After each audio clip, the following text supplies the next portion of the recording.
దేవుని నామానికి మహిమ కలుగును గాక. హల్లెలూయా, హల్లెలూయా. మరి దేవుడు గత కాలం అంతా కాచి తన రెక్కల చాటున మనల్ని భద్రపరిచి ఈ రీతిగా సజీవ లెక్కలో మనల్ని ఉంచినందుకు దేవాది దేవునికి స్తోత్రాలు చెల్లిస్తూ ఉన్నాను. ప్రియమైన దేవుని బిడ్డలారా, గడిచిపోయిన కాలంలో మనం ఐతోపీడైనటువంటి నపుంసకుడి యొక్క మారు మనసుని మనం చూసి ఉన్నాం. మారు మనసు బాప్తిసమిచ్చి యోహాను అరణ్యంలో నుండి కేకవేస్తూ ఆయన అంటాడు కదా, ఇదిగో మారు మనసు పొందుకోవటానికి రమ్మని, పాపక్షమాపణ నిమిత్తం మారు మనసు పొందండి అని ఆయన ప్రకటిస్తూ వచ్చాడు. అదే రీతిగా యేసు ప్రభువారు కూడా చెప్తూ ఉన్నారు, పరలోక రాజ్యం సమీపించి ఉన్నది, మీరు మారు మనసు పొందండి, పాపక్షమాపణ నిమిత్తం మీరు మారు మనసు పొందండి అని ఆయన కూడా ప్రకటించడం జరిగింది. అలాగనే ఆ తర్వాత వచ్చినటువంటి అపోస్తులు కూడా పరలోక రాజ్యం సమీపించి ఉన్నది, మీరు పాపక్షమాపణ నిమిత్తం మారు మనసు పొందండి ప్రతి ఒక్కరికి ప్రకటించడం జరిగింది. అదే రీతిగా మరి యేసు ప్రభువారు ఏ విధమైనటువంటి ఆజ్ఞ ఇచ్చారో ఆయన అన్నారు కదా, ఎవరైతే ఇదిగో నన్ను గురించి తెలుసుకొని నన్ను అంగీకరించి నా నామమును గురించి తెలుసుకున్నప్పుడు వారికి తండ్రి యొక్క కుమారుని యొక్క పరిశుద్ధాత్మలో వారికి బాప్తిసం ఇచ్చి నేను ఏ ఏ సంగతులు మీకు నేర్పించానో వారికి ఆ సంగతులు నేర్పించమని ఆయన తెలియపరచడం జరిగింది. ప్రియమైన దేవుని బిడ్డలారా, కాబట్టి ఈ రోజున మనం ఐతోపీయుడైనటువంటి నపుంసకుడు రక్షణ పొందుకున్న తర్వాత మరి 9వ అధ్యాయంలోనికి మనం అపోస్తల కార్యం 9వ అధ్యాయంలోనికి వెళితే కనుక 9వ అధ్యాయంలో సౌలు యొక్క మారు మనసుని మనం చూడగలుగుతూ ఉన్నాం. నిజంగా సౌలును మనం చూసినట్లయితే 7వ అధ్యాయంలో మనకి మరి స్తెఫను మరణ విషయంలో మనకి ఆయన కనపడుతూ ఉంటారు. స్తెఫను మరణమైనప్పుడు ఆయన యవ్వన కాలంలో ఉన్నాడు. సౌలు యవ్వన కాలంలో ఉండి ఆయన మరణాన్ని చూసి ఆయన కూడా ఆ మరణాన్ని సమ్మతించినటువంటి వ్యక్తిగా ఉన్నాడు. దేవుని బిడ్డలైనటువంటి మరి సంఘంలో ఉన్నటువంటి వారు, ఎన్నిక చేయబడినటువంటి వారు, ఇతర దేశాలకు చెదిరిపోయినటువంటి వారు, సంఘంలో గొప్ప హింస కలిగినప్పుడు వాళ్ళు ఇతర దేశాలకు, ఇతర ప్రాంతాలకు చెదిరిపోయినటువంటి యోదయ సమరయ ప్రాంతాలకు చెదిరిపోయినప్పుడు ఆ ప్రాంతాల్లో పరిచర్య జరుగుతూ ఉన్నప్పుడు మరి స్తెఫను దేవుని గురించి బహుబలంగా ప్రకటిస్తూ ఉన్నప్పుడు ఆయన తీసుకొని వెళ్ళి ఆయన మరి చంపివేసినట్లుగా మనం చూస్తూ ఉన్నాం. ఆ సమయంలో సౌలు సమ్మతించాడు ఆయన మరణానికి అంగీకారం తెలిపాడు. ఆయన కూడా క్రైస్తవుల పట్ల దురాభిమానంగా, అంటే ఆయన కూడా మరి క్రైస్తవులంటే వ్యతిరేకత కలిగినటువంటి వాడిగా, క్రీస్తును ప్రకటించేవారంటే ఒక చిన్న చూపుగా, భయంకరమైనటువంటి కోపం కలిగి, భయంకరమైనటువంటి వాళ్ళ మీద క్రోధం కలిగినటువంటి వ్యక్తిగా మనం చూస్తూ ఉంటాం. చూడండి, ఇక్కడ మరి అపోస్తల కార్యం 9వ అధ్యాయంలో మనం చదివినట్లయితే అక్కడ అంటాడు కదా, సౌలు ఇంకను ప్రభు యొక్క శిష్యులను బెదిరించుటయును హత్య చేయుటయును తనకు ప్రాణాధారమైనట్టు ప్రధాన యాజకుని వద్దకు వెళ్ళి ఈ మార్గమందున్న పురుషులనైనను స్త్రీలనైనను కనుగొని ఎడల వారిని బంధించి యెరూషలేమునకు తీసుకొని వచ్చుటకు దమస్కులోని సమాజంలో వారికి పత్రికలు ఇమ్మని అడిగాను. చూడండి, మరి అన్ని ప్రాంతాల్లో కూడా దాదాపు ఇప్పుడు మన స్టేట్ ఉంటే స్టేట్లో మరి ఒక ప్రాంతం నుండి ఒక ప్రాంతానికి ఎలాగా మరి పాకుతూ ఉంటుందో అలాగే మరి ఆయన కూడా ఆ రోజుల్లో మరి ప్రధాన యాజకుల దగ్గర ఆయన మరి సౌలు అంటే చాలా గొప్పవాడు. ఆయన గమలీయేలు పాదముల దగ్గర విద్యను అభ్యసించినటువంటి వాడు. అలాగే ఆయన చాలా గొప్ప పాండిత్యం కలిగినటువంటి వాడు. సౌలు మరి ధర్మశాస్త్రాన్ని ఆయన అవపోసన పట్టినటువంటి వ్యక్తి. అంటే మరి పాత నిబంధన గ్రంథం అంతా కూడా ఆయన 39 పుస్తకాలు కూడా మరి ఆయన మరి అటు నుండి ఇటు నుండి అటు మరి చెప్పగలిగినటువంటి గొప్ప మరి వ్యక్తిగా మనకు కనపడుతూ ఉన్నాడు. నిజంగా సౌలును మనం చూస్తే చాలా వేదాంతం కలిగినటువంటి వ్యక్తి. అంటే పాత నిబంధనలో యేసు ప్రభు వారి గురించి ఏం రాయబడిందో అవన్నీ కూడా ఆయన అంగీకరించిన తర్వాత రాసినటువంటి సంగతులు చూస్తే ఆయనకి పాత నిబంధన మీద, అంటే ఆ ధర్మశాస్త్రం మీద ఎంత పట్టు, ఎంత వేదాంతం ఆయనకు తెలుసు అనేది మనకు అర్థమవుతుంది. ప్రియమైన దేవుని బిడ్డలారా, కాబట్టి సౌలు ఆయన చేసినటువంటి మరి ఆయన ఎలా మారు మనసు పొందాడు. ఆయన తార్సు అనే ఒక ప్రాంతానికి చెందినటువంటి కిలికియాలో పుట్టినటువంటి తార్సున అందరూ పుట్టినటువంటి యూదుడు అని ఆయనకి పేరుగా ఉంది. ఆయన కూడా ఒక యూదుడిగా పుట్టినటువంటి వ్యక్తి. రోమన్ ప్రభుత్వంలో ఆయనకి అధికారం ఉంది. అలాగే ఆయన మంచి మరి విద్య కలిగిన వాడు, వేదాంతం కలిగినటువంటి వ్యక్తి, నిజంగా ఒక గొప్ప వ్యక్తి ఆయన. అలాంటి వ్యక్తి ఆయన ఏం చేశాడంటే ప్రియమైన దేవుని బిడ్డలారా, చూడండి, క్రైస్తవులు అనేవారు కనబడితే వారిని చంపటం, వారిని బెదిరించటం, వారిని హింసకు గురి చేయటం, ఎలా పడితే అలాగ కొట్టటం, చంపటం. ఏమండి, చిన్నపిల్లలను కూడా చూడకుండా యేసును ఒప్పుకోవద్దు, యేసును అంగీకరించవద్దు. యేసును అంగీకరించినటువంటి ప్రతి కుటుంబాన్ని కూడా బంధించి యెరూషలేమునకు తీసుకొని పోయి ఏం చేశారంట? బంధించి యెరూషలేములోనికి తీసుకొని పోయి ఏమండి వాళ్ళని హింసించి చంపటం, హత్య చేయటం. ఏమండి, ఎంత ఘోరాతి ఘోరంగా ఆయన చేస్తూ ఉన్నాడు.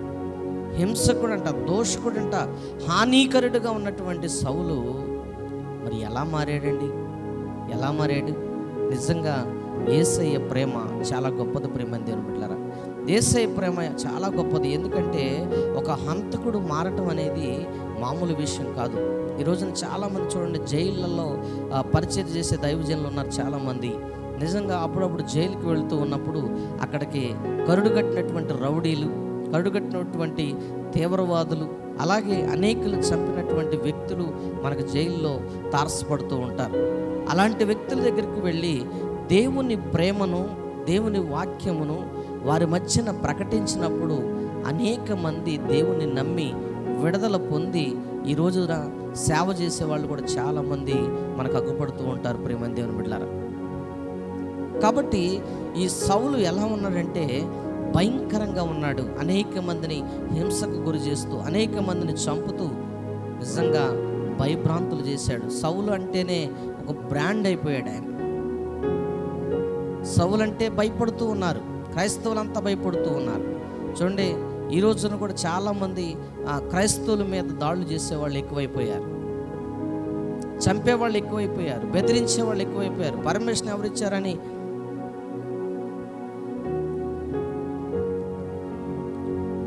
అంటే అనేకమైన వ్యతిరేకతలు కలిగిన వారు ఈ రోజున ఎక్కువైపోయారు. చూడండి, ఎక్కడ చూసినా కూడా ఎవరు పర్మిషన్ ఇచ్చారు నీకు? ఎవరు ప్రకటించమన్నారు? ఎవరికి కావాలి యేసు? ఎవడా యేసు? ఏమండి, ఆయన ఫారిన్ దేవుడు, అమెరికా వాళ్ళ దేవుడు, మా దేవుడు కాదని చెప్పేసి చాలామంది మరి హింసించేవారు ఈ రోజున కూడా కనపడుతూ ఉన్నారు. నిజంగా ఇది మరి యేసు ప్రభు వారు పుట్టిన 30 సంవత్సరాల కాలం అయిపోయిన తర్వాత జరిగినటువంటి సంఘటనలు చూస్తే 53 క్రీస్తు శకం 53 ఆ పరిస్థితుల ప్రాంతాల్లో జరిగినటువంటి ఈ కార్యాలు మనం చూసినట్లయితే నిజంగా అప్పట్లోనే హింసించేవారు క్రైస్తవుల్ని. ఎంతగానో హింసించారు, ఎంతగానో బాధ పెట్టారు, రంపాలతో కోశారు, చంపారు. కానీ వారి క్రీస్తు ప్రేమను ప్రకటించడం మానేయలేదు ప్రేమ దేవుని బిడ్డలారా. ఎందుకంటే వాళ్ళకు ఒక విషయం తెలుసు, ఏంటంటే నశించిపోతున్నారు జనాలు. వాళ్ళు నశించిపోకుండా ఉండాలంటే నేను చనిపోయినా పర్వాలేదు.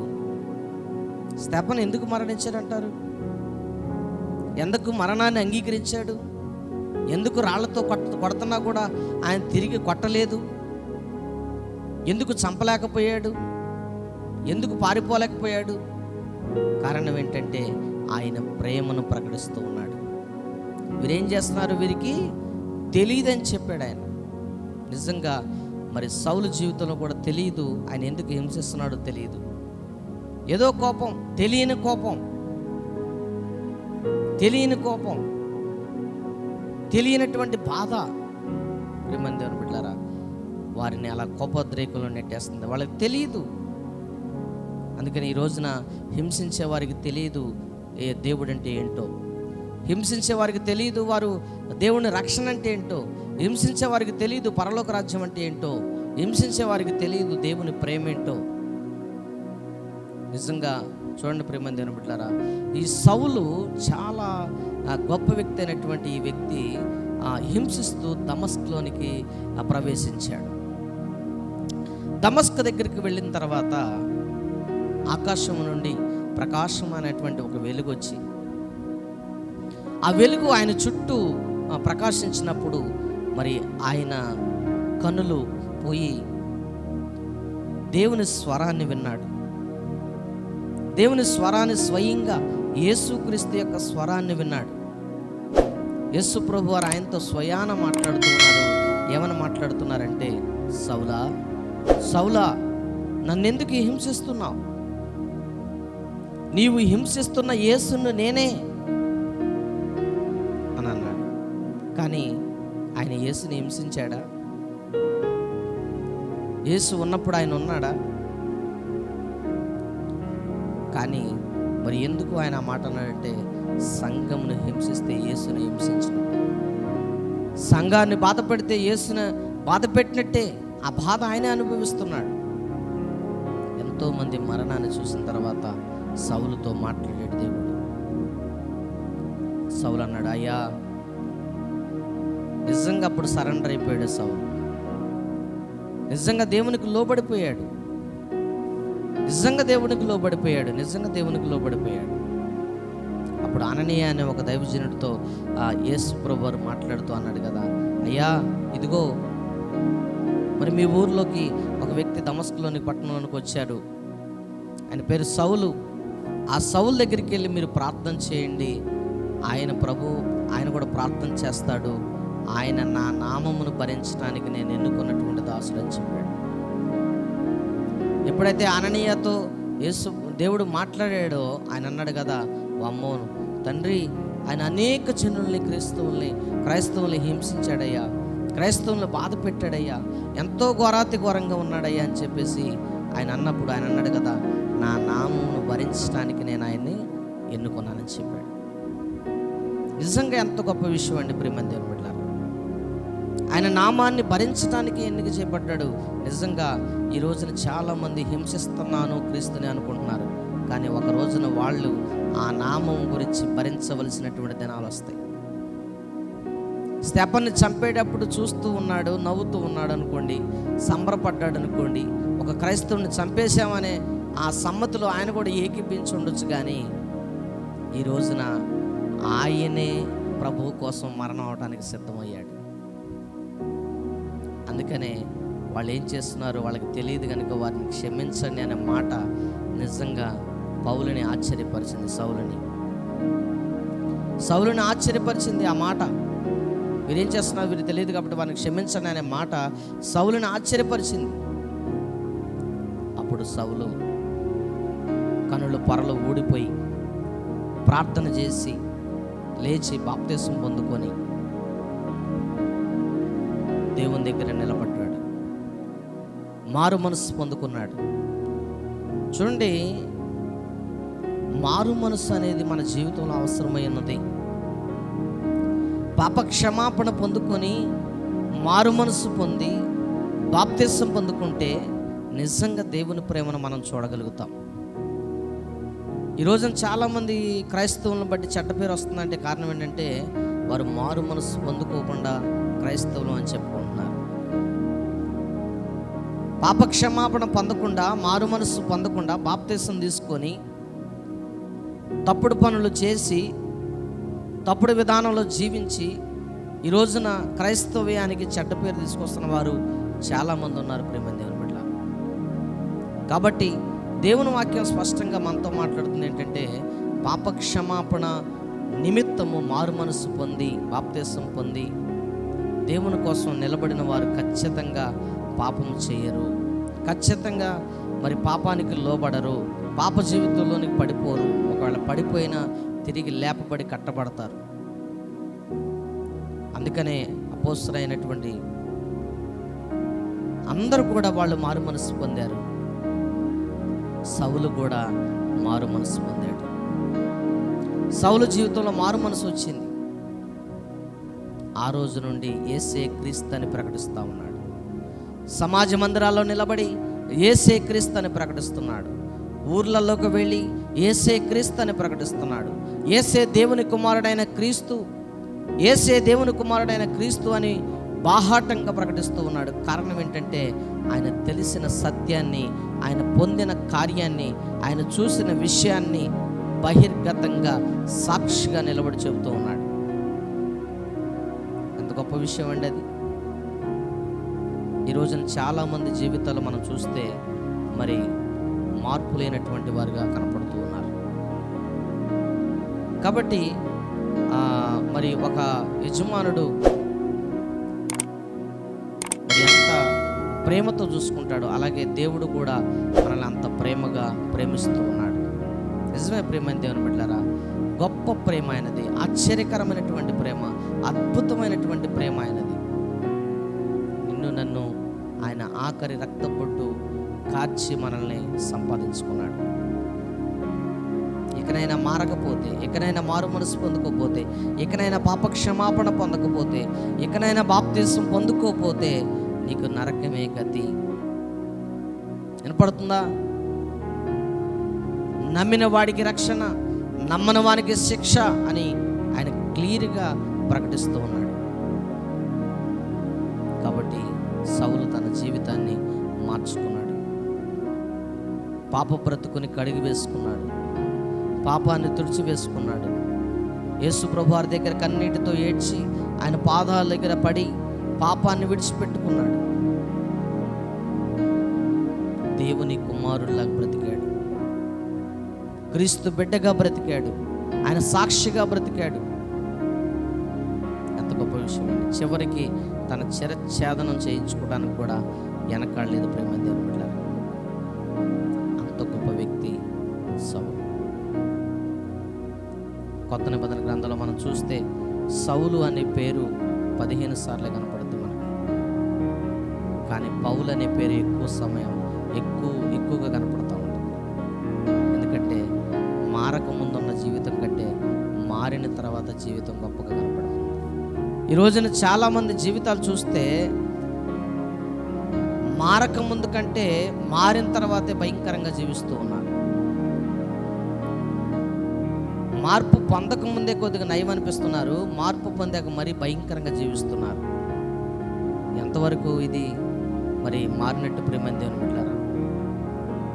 కాబట్టి సౌలు జీవితంలో పాప క్షమాపణ పొందుకున్నాడు, మారు మనసు పొందుకున్నాడు, బాప్తిసం పొందుకున్నాడు, దేవుడికి నచ్చినట్టుగా బ్రతికాడు. నా పరుగుని నేను, నా పోరాటాన్ని నేను కడముట్టించి తిని, నా పరుగు కడముట్టించి తినేనని చెప్పేసి పరుగును ముగించుకున్నానని, నేను యుద్ధంలో గెలిచాను, నేను నా ప్రయాణంలో నేను గెలిచానని ఒక మంచి మాట అని చెప్పి ఆయన ప్రయాణాన్ని ముగించుకున్నాడు. మరి మన జీవితంలో కూడా మన ప్రయాణాన్ని ముగించాలంటే మనం కూడా మంచి పోరాటం పోరాడాలి. మంచి పోరాటం అంటే ఏంటో తెలుసా? పాపక్షమాపణ పొందుకొని మారు మనసు పొంది బాప్తిసం పొంది దేవునిలో పరిశుద్ధంగా బ్రతకటమే. దేవుడు నిన్ను నన్ను అలాగా ఉంచి నడిపించునుగాక.